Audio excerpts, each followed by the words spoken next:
I'd like to tell you about the strangest secret in the world. Some years ago, the late Nobel Prize-winning Dr. Albert Schweitzer was being interviewed in London, and a reporter asked him, "Doctor, what's wrong with men today?" And the great doctor was silent a moment, and then he said, "Men simply don't think." It's about this that I want to talk with you. We live today in a golden age. This is an era that man has looked forward to, dreamed of, and worked toward for thousands of years. But since it's here, we pretty well take it for granted. We in America are particularly fortunate to live in the richest land that ever existed on the face of the earth, a land of abundant opportunity for everyone. But do you know what happens? Well, let's take 100 men who start even at the age of 25. Do you have any idea what will happen to those men by the time they're 65?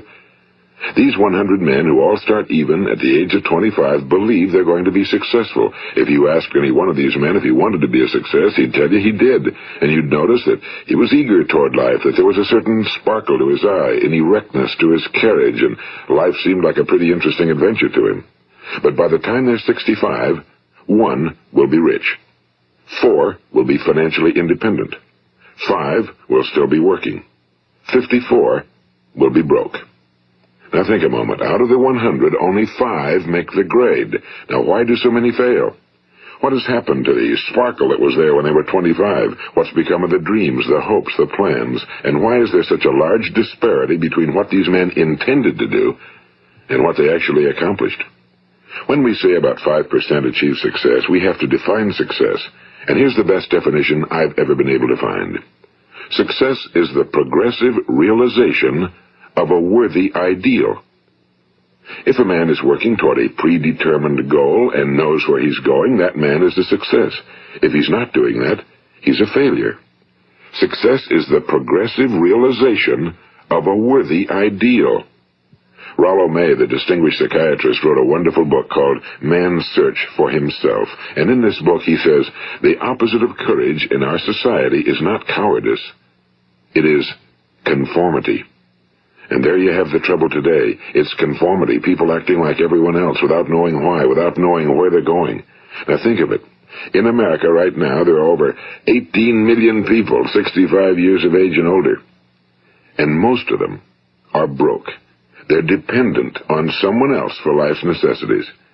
Now, we learn to read by the time we're 7. We learn to make a living by the time we're 25. Usually by that time, we're not only making a living, we're supporting a family. And yet, by the time we're 65, we haven't learned how to become financially independent in the richest land that has ever been known. Why? We conform. And the trouble is that we're acting like the wrong percentage group, the 95 who don't succeed. Now, why do these people conform? Well, they really don't know. These people believe that their lives are shaped by circumstances, by things that happen to them, by exterior forces. They're outer-directed people. A survey was made one time that covered a lot of men, working men, and these men were asked, "Why do you work? Why do you get up in the morning?" 19 out of 20 had no idea. If you ask them, they'll say, well, everyone goes to work in the morning, and that's the reason they do it, because everyone else is doing it. Now let's get back to our definition of success. Who succeeds? The only person who succeeds is the person who is progressively realizing a worthy ideal. He's the person who says, I'm going to become this, and then begins to work toward that goal. I'll tell you who the successful people are. A success is the school teacher who's teaching school because that's what he or she wants to do. The success is the woman who's a wife and mother because she wanted to become a wife and mother and is doing a good job of it. The success is the man who runs the corner gas station because that was his dream. That's what he wanted to do. The success is the successful salesman who wants to become a top-notch salesman and grow and build with his organization. A success is anyone who is doing deliberately a predetermined job because that's what he decided to do deliberately. But only 1 out of 20 does that. That's why today there isn't really any competition unless we make it for ourselves. Instead of competing, all we have to do is create. You know, for 20 years, I looked for the key which would determine what would happen to a human being. Was there a key I wanted to know which would make the future a promise that we could foretell to a large extent? Was there a key that would guarantee a person's becoming successful if he only knew about it and knew how to use it? Well, there is such a key, and I've found it. Have you ever wondered why so many men work so hard and honestly without ever achieving anything in particular, and others don't seem to work hard and yet seem to get everything? They seem to have the magic touch. You've heard them say that about someone. Everything he touches turns to gold. And have you ever noticed that a man who becomes successful tends to continue to become successful? And on the other hand, have you noticed how a man who's a failure tends to continue to fail? Well, it's because of goals. Some of us have goals, some don't. People with goals succeed because they know where they're going. It's that simple. Think of a ship leaving a harbor, and think of it with the complete voyage mapped out and planned. The captain and crew know exactly where it's going and how long it'll take. It has a definite goal. Now, 9,999 times out of 10,000, it will get to where it started out to get. Now, let's take another ship, just like the first, only let's not put a crew on it or a captain at the helm. Let's give it no aiming point, no goal, no destination. We just start the engines and let it go. I think you'll agree with me that if it gets out of the harbor at all, it will either sink or wind up on some deserted beach, a derelict. It can't go anyplace because it has no destination and no guidance, and it's the same with a human being. Take the salesman, for example. There's no other person in the world today with the future of a good salesman. Selling is the world's highest paid profession, if we're good at it and if we know where we're going. Every company needs top-notch salesmen, and they reward those men. The sky's the limit for them. But how many can you find? Someone once said the human race is fixed, not to prevent the strong from winning, but to prevent the weak from losing. The American economy today can be likened to a convoy in time of war. The entire economy is slowed down to protect its weakest link, just as the convoy had to go at the speed that would permit its slowest vessel to remain in formation. That's why it's so easy to make a living today. It takes no particular brains or talent to make a living and support a family today. So we have a plateau of so-called security, if that's what a person's looking for. But we do have to decide how high above this plateau we want to aim. Now let's get back to the strangest secret in the world, the story that I wanted to tell you today. Why do men with goals succeed in life and men without them fail? Well, let me tell you something which, if you really understand it, will alter your life immediately. If you understand completely what I'm going to tell you from this moment on, your life will never be the same again. You will suddenly find that good luck just seems to be attracted to you. The things you want just seem to fall in line, and from now on you won't have the problems, the worries, the gnawing lump of anxiety that perhaps you've experienced before. Doubt, fear, well, they'll be things of the past. Here's the key to success and the key to failure. We become what we think about. Now let me say that again. We become what we think about. Throughout all history, the great wise men and teachers, philosophers and prophets have disagreed with one another on many different things. It's only on this one point that they are in complete and unanimous agreement. Listen to what Marcus Aurelius, the great Roman emperor, said. A man's life is what his thoughts make of it. Disraeli said this. Everything comes if a man will only wait. I've brought myself by long meditation to the conviction that a human being with a settled purpose must accomplish it, and that nothing can resist a will that will stake even existence for its fulfillment. Ralph Waldo Emerson said this, a man is what he thinks about all day long. William James said, the greatest discovery of my generation is that human beings can alter their lives by altering their attitudes of mind. And he also said, we need only in cold blood act as if the thing in question were real, and it will become infallibly real by growing into such a connection with our life that it will become real.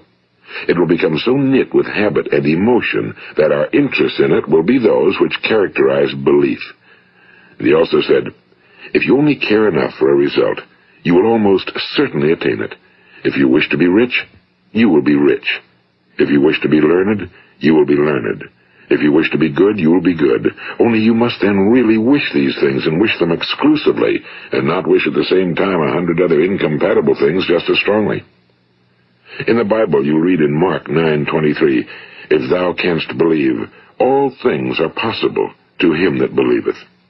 My old friend Dr. Norman Vincent Peale put it this way, this is one of the greatest laws in the universe. Fervently do I wish I had discovered it as a very young man. It dawned upon me much later in life, and I found it to be one of the greatest, if not my greatest discovery outside of my relationship to God. The great law, briefly and simply stated, is that if you think in negative terms, you will get negative results. If you think in positive terms, you will achieve positive results. That is the simple fact, he went on to say, which is at the basis of an astonishing law of prosperity and success. In 3 words, believe and succeed. William Shakespeare put it this way: our doubts are traitors and make us lose the good we oft might win by fearing to attempt. George Bernard Shaw said, people are always blaming their circumstances for what they are. I don't believe in circumstances. The people who get on in this world are the people who get up and look for the circumstances they want, and if they can't find them, make them. Well, it's pretty apparent, isn't it? And every person who discovered this for a while believed that he was the first one to work it out. We become what we think about. Now, it stands to reason that a person who's thinking about a concrete and worthwhile goal is going to reach it, because that's what he's thinking about, and we become what we think about. Conversely, the man who has no goal, who doesn't know where he's going, and whose thoughts must therefore be thoughts of confusion and anxiety and fear and worry, becomes what he thinks about. His life becomes one of frustration and fear and anxiety and worry. And if he thinks about nothing, he becomes nothing. Now, how does it work? Why do we become what we think about? Well, I'll tell you how it works as far as we know. Now, to do this, I want to tell you about a situation that parallels the human mind. Suppose a farmer has some land, and it's good fertile land. Now, the land gives the farmer a choice. He may plant in that land whatever he chooses. The land doesn't care. It's up to the farmer to make the decision. Now, remember, we're comparing the human mind with the land because the mind, like the land, doesn't care what you plant in it. It will return what you plant, but it doesn't care what you plant. Now, let's say that the farmer has 2 seeds in his hand. One is a seed of corn. The other is nightshade, a deadly poison. He digs 2 little holes in the earth, and he plants both seeds, one corn, the other nightshade. He covers up the holes, waters, and takes care of the land, and what will happen? Invariably, the land will return what's planted. As it's written in the Bible, as ye sow, so shall ye reap.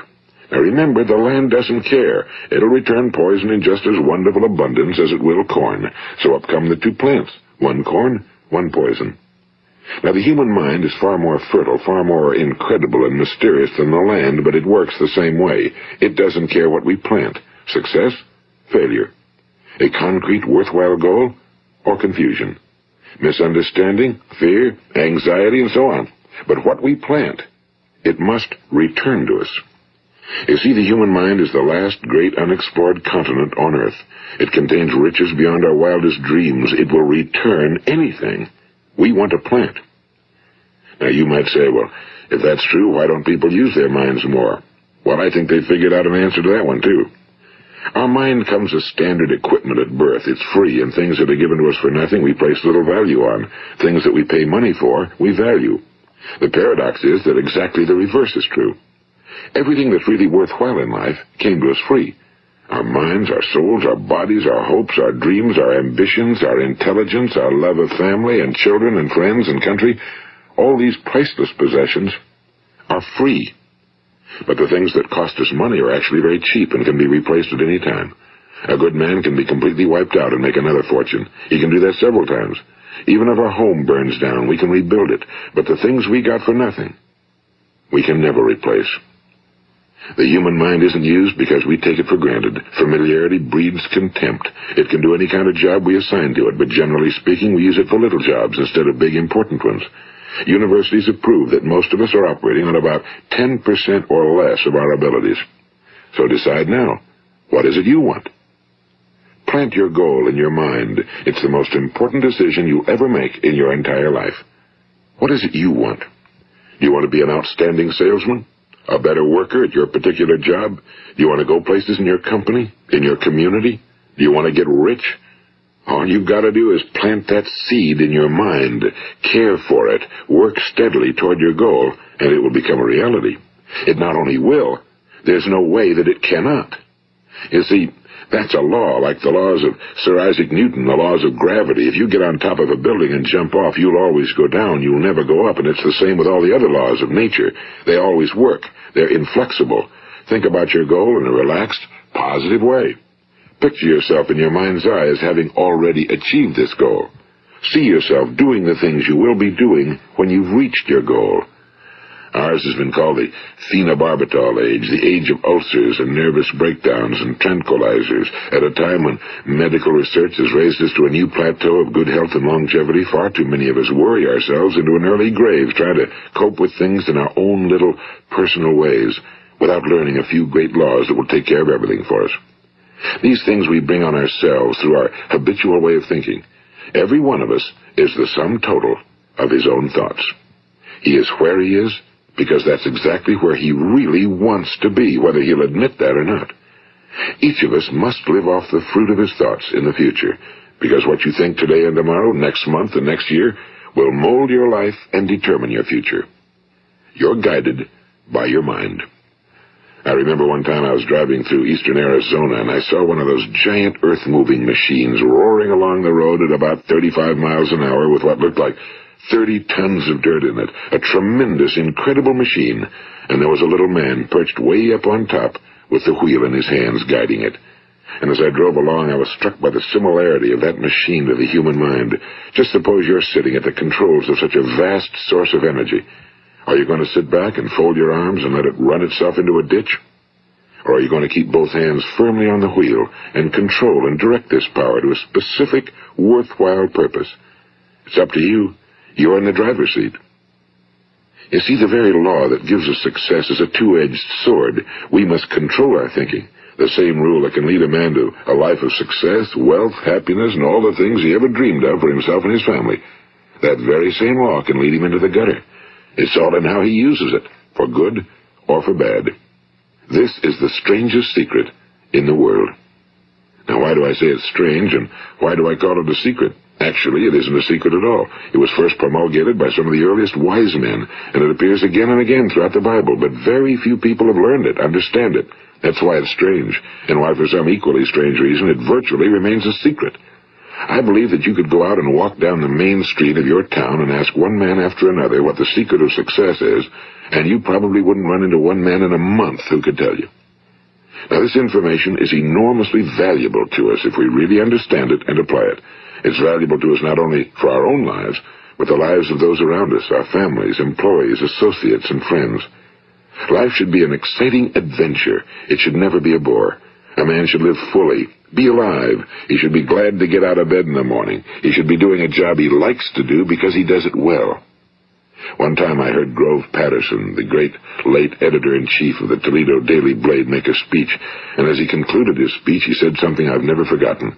He said, "My years in the newspaper business have convinced me of several things.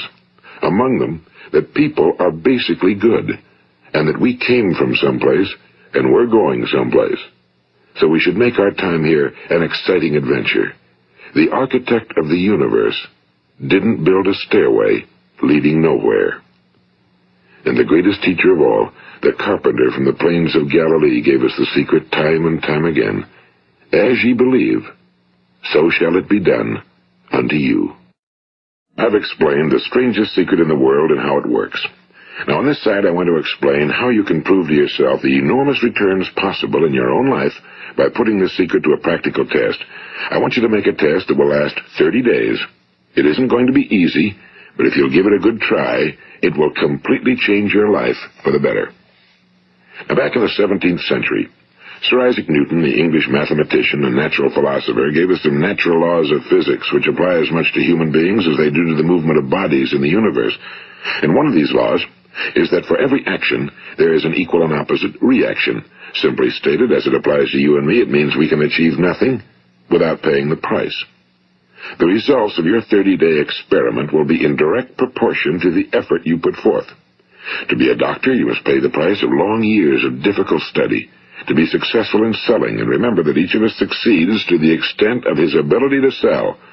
Selling our families on our ideas, selling education in schools, selling our children on the advantages of living the good and honest life, selling our associates and employees on the importance of being exceptional people. To, of course, the profession of selling itself.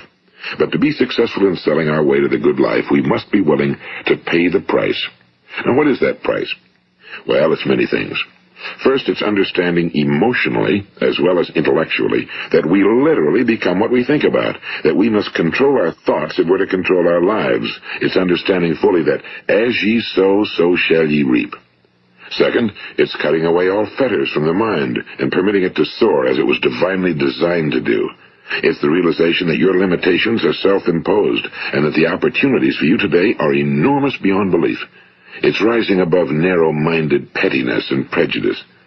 And third, it's using all your courage to force yourself to think positively on your own problem, to set a definite and clearly defined goal for yourself, to let your marvelous mind think about your goal from all possible angles, to let your imagination speculate freely upon many different possible solutions, to refuse to believe that there are any circumstances sufficiently strong to defeat you in the accomplishment of your purpose, to act promptly and decisively when your course is clear, and to keep constantly aware of the fact that you are, at this moment, standing in the middle of your own acres of diamonds, as Russell Conwell used to point out. And fourth, save at least 10% of every dollar you earn. It's also remembering that no matter what your present job, it has enormous possibilities, if you're willing to pay the price.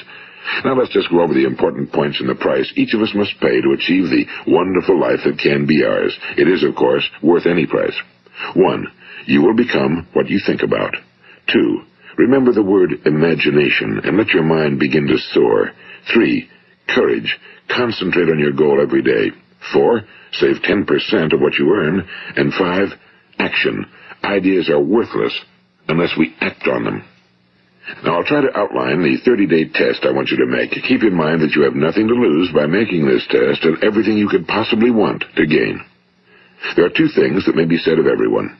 Each of us wants something, and each of us is afraid of something. I want you to write on a card what it is you want more than anything else. It may be more money. Perhaps you'd like to double your income or make a specific amount of money. It may be a beautiful home. It may be success at your job. It may be a particular position in life. It could be a more harmonious family. Each of us wants something. Now write down on your card specifically what it is you want. Make sure it's a single goal and clearly defined. You needn't show it to anyone, but carry it with you so that you can look at it several times a day. Think about it in a cheerful, relaxed, positive way each morning when you get up, and immediately you have something to work for, something to get out of bed for, something to live for. Look at it every chance you get during the day and just before going to bed at night. And as you look at it, remember that you must become what you think about, and since you're thinking about your goal, you realize that soon it will be yours. In fact, it's yours really the moment you write it down and begin to think about it. Look at the abundance all around you as you go about your daily business. You have as much right to this abundance as any other living creature. It's yours for the asking. Now we come to the difficult part. Difficult because it means the formation of what is probably a brand new habit, and new habits are not easily formed. Once formed, however, it will follow you for the rest of your life. Stop thinking about what it is you fear. Each time a fearful or negative thought comes into your consciousness, replace it with a mental picture of your positive and worthwhile goal. And there'll come times when you'll feel like giving up. It's easier for a human being to think negatively than positively. That's why only 5% are successful. You must begin now to place yourself in that group. For 30 days, you must take control of your mind. It will think about only what you permit it to think about. Each day for this 30-day test, do more than you have to do. In addition to maintaining a cheerful, positive outlook, give of yourself more than you've ever done before. Do this knowing that your returns in life must be in direct proportion to what you give. The moment you decide on a goal to work toward, you're immediately a successful person. You are then in that rare and successful category of people who know where they're going.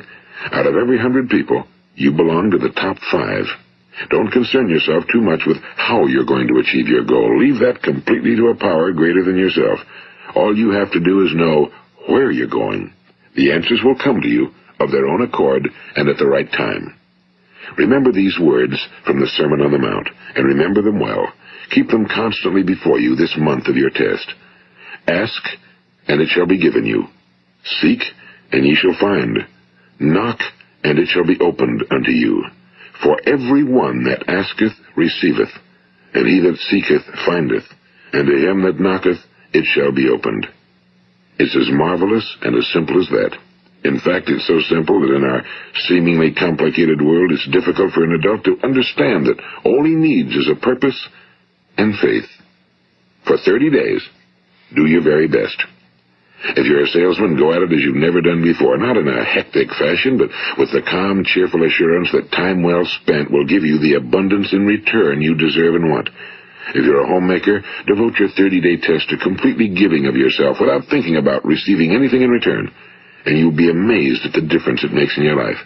No matter what your job, do it as you've never done it before for 30 days. And if you've kept your goal before you every day, you'll wonder and marvel at this new life you've found.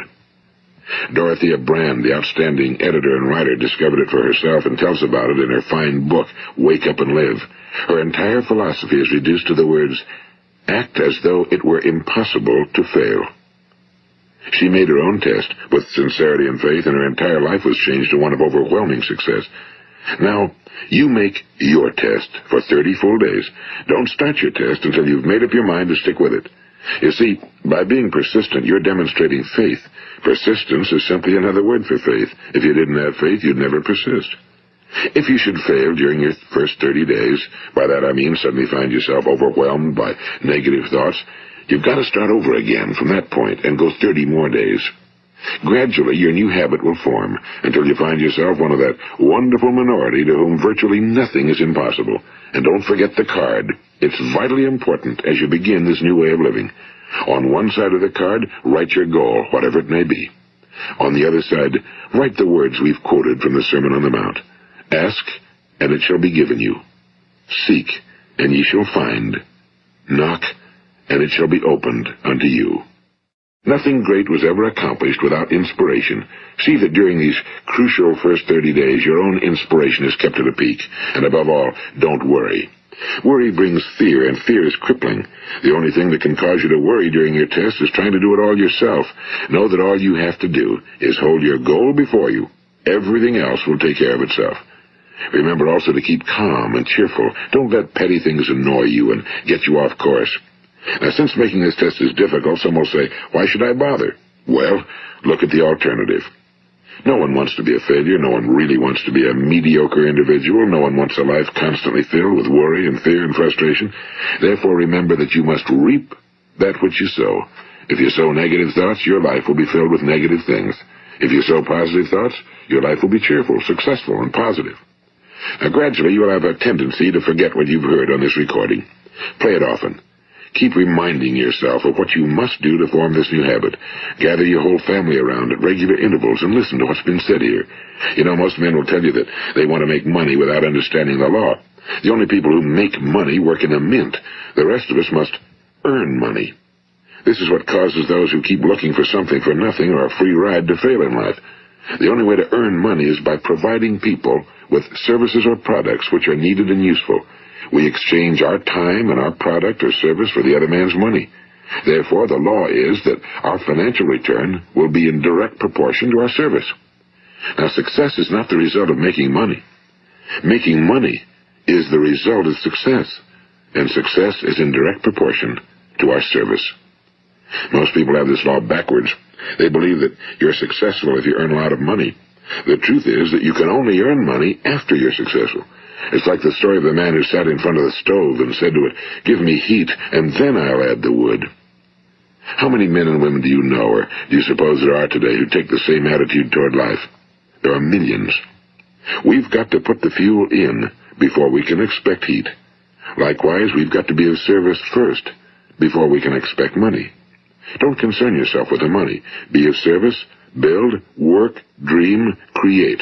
Do this and you'll find there's no limit to the prosperity and abundance that will come to you. Prosperity, you know, is founded upon a law of mutual exchange. Any person who contributes to prosperity must prosper in turn himself.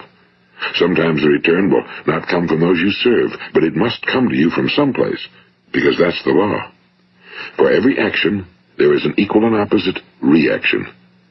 As you go daily through your 30-day test period, remember that your success will always be measured by the quality and quantity of service you render, and money is a yardstick for measuring this service.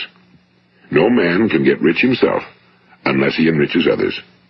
Now, there are no exceptions to a law. You can drive down any street in America and from your car estimate the service that's being rendered by the people living on that street. Had you ever thought of this yardstick before? It's interesting. Some, like ministers and priests and other devoted people, measure their returns in the realm of the spiritual, but again, their returns are equal to their service. Once this law is fully understood, any thinking person can tell his own fortune. If he wants more, he must be of more service to those from whom he receives his return. If he wants less, he has only to reduce his service. This is the price you must pay for what you want. If you believe you can enrich yourself by deluding others, you can end only by deluding yourself. It may take some time, but just as surely as you breathe, you'll get back what you put out. Don't ever make the mistake of thinking you can avert this. It's impossible. The prisons and the streets where the lonely walk are filled with people who tried to make new laws just for themselves. We may avoid the laws of man for a while, but there are greater laws that cannot be broken. An outstanding medical doctor recently pointed out 6 steps that will help you realize success. 1. Set yourself a definite goal. 2. Quit running yourself down. 3. Stop thinking of all the reasons why you cannot be successful and instead think of all the reasons why you can. 4. Trace your attitudes back through your childhood and try to discover where you first got the idea you couldn't be successful, if that's the way you've been thinking. 5. Change the image you have of yourself by writing out a description of the person you would like to be. And 6. Act the part of the successful person you have decided to become. The doctor who wrote those words is a noted West Coast psychiatrist, Dr. David Harold Fink. Do what the experts since the dawn of recorded history have told you you must do. Pay the price by becoming the person you want to become. It's not nearly as difficult as living unsuccessfully. Make your 30-day test, then repeat it again, and each time it will become more a part of you until you'll wonder how you could ever have lived any other way. Live this new way and the floodgates of abundance will open and pour over you more riches than you may have dreamed existed. Money? Yes, lots of it. But what's more important, you'll have peace. You'll be in that wonderful minority who lead calm, cheerful, successful lives. Start today. You have nothing to lose, but you have a whole life to win. This is Earl Nightingale, and thank you.